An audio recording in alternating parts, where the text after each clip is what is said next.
Good morning everyone. My name is Cynthia Fraser and today I will be speaking on the topic what causes some youth today to become self-destructive.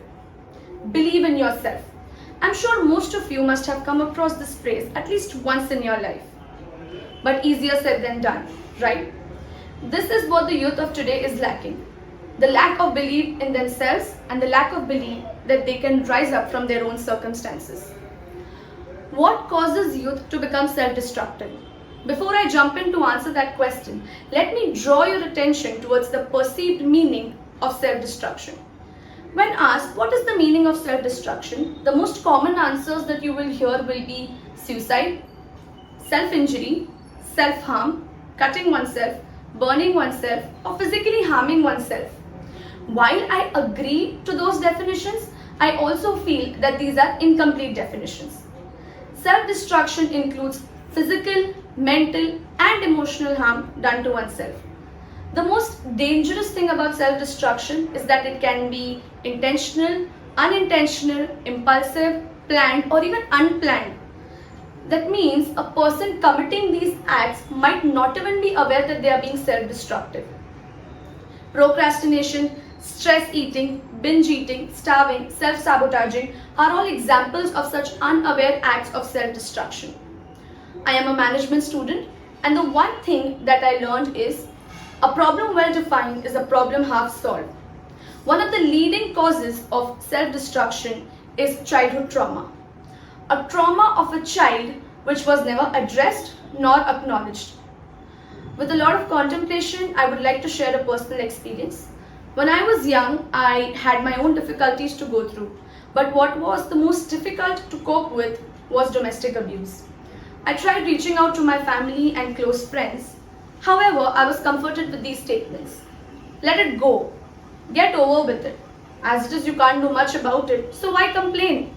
You're not the only one. You are where you are because of your family. You should be grateful. These statements forced me to shut people off from my life. These statements forced me to think that I am helpless and I have no hope left. For many years, I went on with this unshared burden until I finally met people who acknowledged my pain.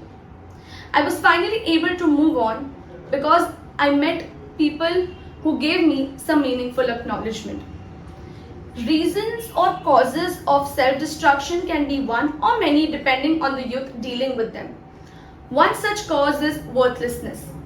Worthlessness is a feeling that we do not deserve any kind of love or joy. It is a feeling that tells us that we do not even deserve a tiny possibility of happiness in our lives. Worthlessness is a result of guilt, excessive criticism, lack of belongingness, and so on. Another cause is fear of failure. The youth of today is dealing with immense pressure from family, friends, and even from oneself.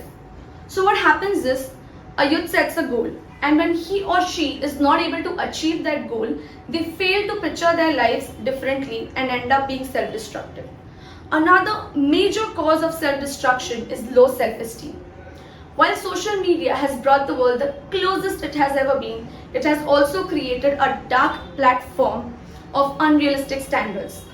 The youth consumes content of unrealistic standards of beauty, lifestyle, relationships, and whatnot. So what happens is they lock themselves up in a box of illusion.